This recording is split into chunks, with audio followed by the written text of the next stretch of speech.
Imaginez un instant que Davy Jones n'ait pas été qu'un simple pirate, mais l'ancien souverain du monde. Aujourd'hui, on explore la théorie qui change tout. Si ce secret est vrai et qu'on le couple au pouvoir du dôme irréversible d'Imu, le puzzle du siècle oublié s'assemble enfin. Comment Imu a-t-il orchestré la chute de l'ancien royaume en retournant les 20 rois contre leurs alliés? Pourquoi le nom Davy provoque-t-il une telle fureur chez les dragons célestes? Que s'est-il réellement passé avec les armes antiques lors du siècle oublié? En quoi consistait le pacte secret conclu entre Joy Boy et Davy Jones? Quelles sont les raisons derrière le revirement historique de la reine Lily et ses conséquences sur le monde actuel? Préparez-vous à une immersion dans la face cachée de l'histoire, car on analyse tout ça tout de suite. Bonjour et bienvenue dans cette nouvelle vidéo théorie. Si vous êtes passionné par One Piece et que vous aimez explorer les théories les plus audacieuses pour découvrir la vérité, vous êtes au bon endroit. N'oubliez pas de liker, partager et vous abonner à la chaîne pour ne rien manquer. Activez la cloche pour recevoir les notifications et laissez un commentaire. Merci à ceux qui prendront le temps pour tout cela. Allez, bonne vidéo!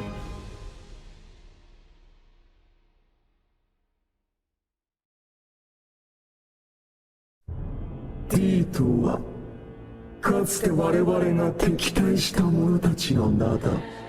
近年各地に湧き出てきた D は己の名の意味も知らぬ抜け殻ども。Davy Jones occupait le trône de la civilisation antique. Une analyse attentive révèle que chaque individu arborant l'initiale D recensé à ce jour paraît trouver son origine au sein de cette cité disparue. De manière plus probante, les récits inscrits sur les poneglyphes servent uniquement de réceptacle à la volonté du D depuis ces époques lointaines, laissant entendre que celle-ci constitue fondamentalement l'héritage spirituel du monarque Davy. Les propos de Rox d'Ixebec, stipulant que Davy Jones dominait autrefois sur le monde, trouvent ici une résonance particulière. L'ancien royaume s'affirmait comme une force hégémonique surpassant toutes les autres nations. En réalité, son dirigeant officie en tant que souverain du monde, bien que les preuves suggèrent que ce dernier ne pratiquait pas un despotisme totalitaire comparable à celui d'Imu, une thématique que nous explorons plus tard. Cette certitude permet de mieux saisir la confrontation viscérale opposant Imu à Davy Jones. Davy représentait l'ancêtre régnant. La barrière qu'Imu dut briser en orchestrant l'alliance de 20 royaumes distincts. C'est la raison pour laquelle Imu déploie une telle énergie à occulter la dignité royale de Davy Jones. Son but est d'anéantir la moindre trace de patrimoine laissée par le chef qui l'a détrôné.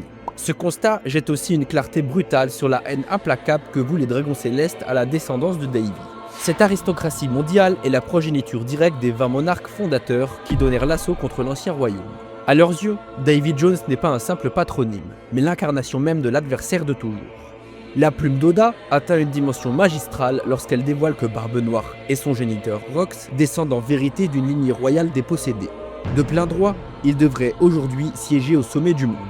En effet, un des leitmotivs obsédants de One Piece réside précisément là. La distinction séparant le souverain du flibustier repose uniquement sur l'aptitude individuelle à conquérir l'autorité. À chaque cycle narratif, l'épopée prouve qu'un prince peut s'effondrer pour finir banni, au même titre qu'un hors-la-loi est capable de se hisser jusqu'à la couronne. Ces classifications s'avèrent fallacieuses. Nul ne vient au monde par essence monarque, tout repose sur le titre que le triomphateur s'attribue et sur l'opprobre qu'il jette sur le perdant. Davy Jones, jadis souverain illustre, subit la défaite face à Imu, lequel a par la suite frappé sa descendance du sceau de l'infamie criminelle.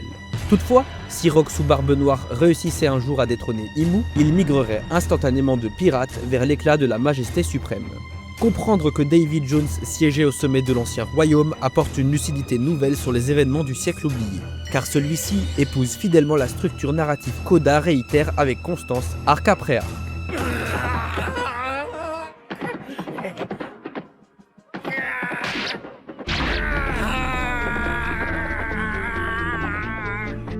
Afin d'appréhender l'ampleur de cette dynamique, il convient d'identifier les 4 modèles fondamentaux qui charpentent chaque grand arc de One Piece.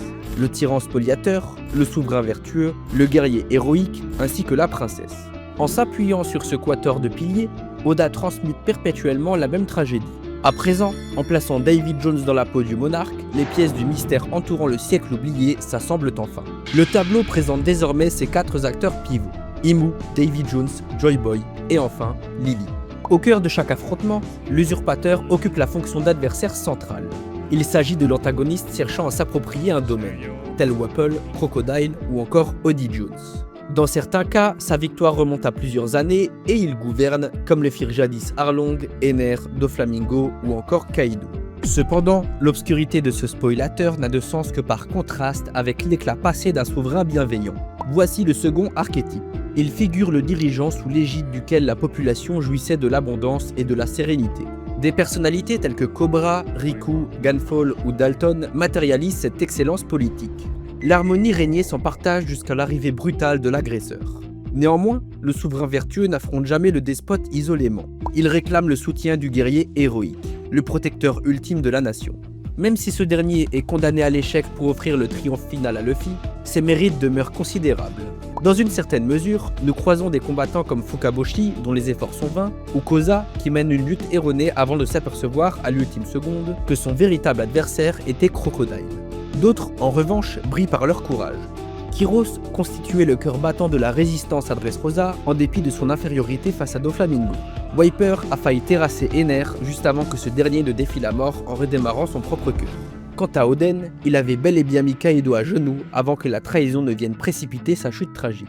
Pour finir, la figure de la princesse incarne la résonance affective de l'épopée. Elle assure une connexion immédiate avec l'audience, agissant comme le catalyseur essentiel de notre compassion.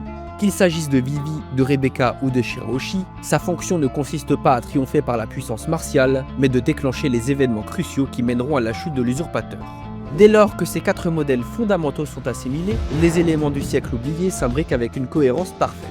Il ne s'agit plus uniquement du destin d'un territoire isolé, mais du récit de la civilisation humaine tout entière que nous livre Oda. Il y a 1000 ans, le royaume antique exerçait son hégémonie sur le globe grâce à son savoir technologique. Imu, endossant le rôle du spoliateur, a mobilisé 19 autres royaumes afin de précipiter la chute de ce géant. Bâtissant son pouvoir sur les décombres de cet éclat passé, il s'est autoproclamé souverain du monde, fondant ainsi l'ordre tyrannique et oppressif dont nous sommes aujourd'hui témoins. Joy Boy représentait le guerrier héroïque des légendes, l'homme qui se dressa frontalement contre Imu et sa coalition. Si l'on considère l'effroi qu'il suscite toujours chez Imu, il est fort à parier que Joy Boy détenait l'avantage, contraignant son adversaire à recourir à des manœuvres perfides pour le supprimer, respectant en cela la coutume des despotes face aux défenseurs du juste. Enfin, surgit la figure de Lely, incarnant la princesse. Même si elle n'était pas directement issue du royaume antique, elle en a pleinement assumé la responsabilité scénaristique. Elle se trouve au carrefour des tensions du drame, entretenant des liens simultanés avec Imu et avec Joy Boy. Sa trajectoire personnelle illustre un éveil de la conscience. Elle a perçu l'iniquité de cette lutte et a choisi de se retourner contre ses anciens alliés. Lily s'acquitte du devoir sacré dévolu à chaque princesse de l'univers d'Oda, formuler un appel à l'aide. En dépit de l'effondrement du souverain vertueux et du trépas du guerrier héroïque, sa parole continue de vibrer par-delà les siècles. Son hurlement d'angoisse n'est pas destiné à ses pairs, mais à ceux qui, des centaines d'années plus tard, posséderont la force de conclure le combat. Par la dissémination des poneglyphes, elle lègue la mémoire du royaume antique et la volonté du dit aux lignées à venir. C'est par son entrisme que la résonance de cette culture perdue atteint les combattants de l'époque actuelle. Ce seront les membres de l'équipage au chapeau de paille qui, le moment venu, donneront suite à cette requête pour abattre définitivement le tyran.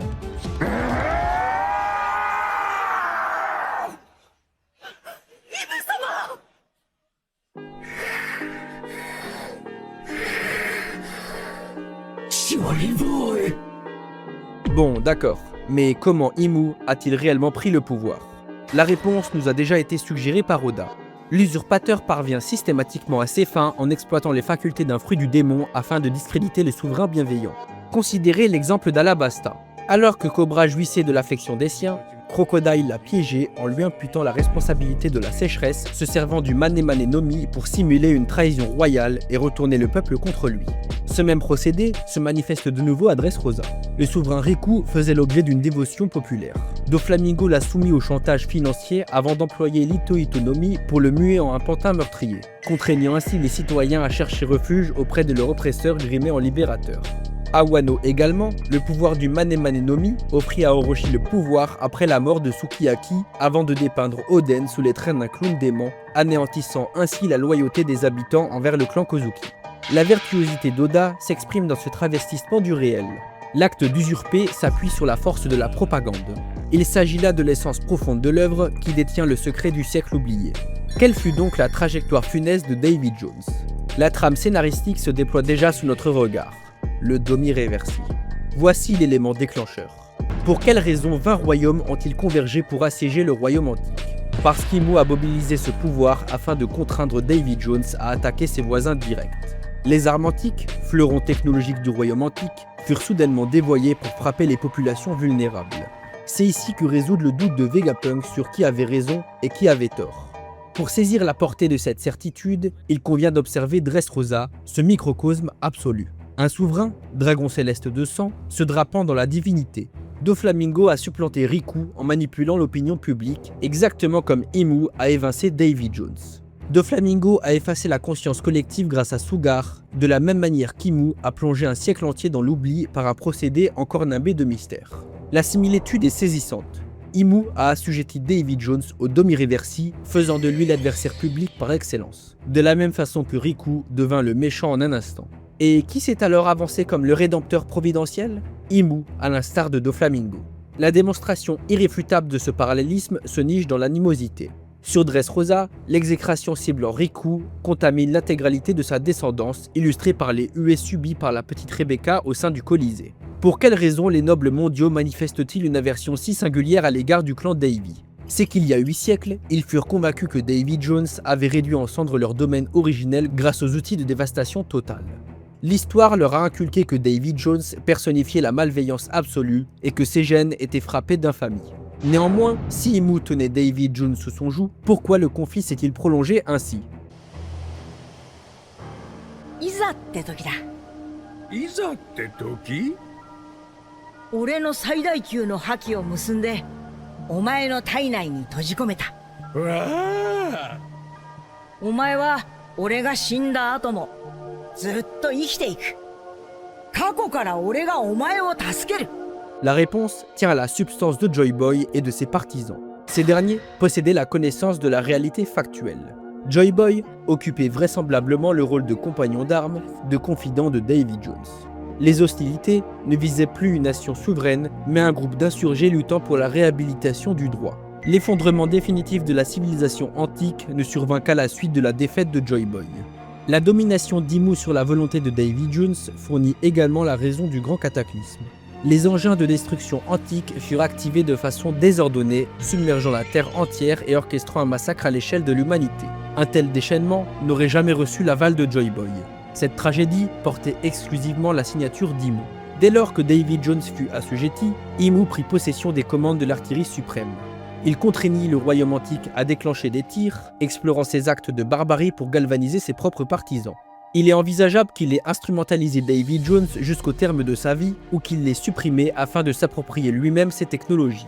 Sa fureur se poursuivit jusqu'à l'élévation du niveau marin de 200 mètres, cessant seulement par épuisement des réserves énergétiques, ce qui justifie sa quête actuelle de la Mother Flame conçue par Vegapunk pour parfaire son dessein final.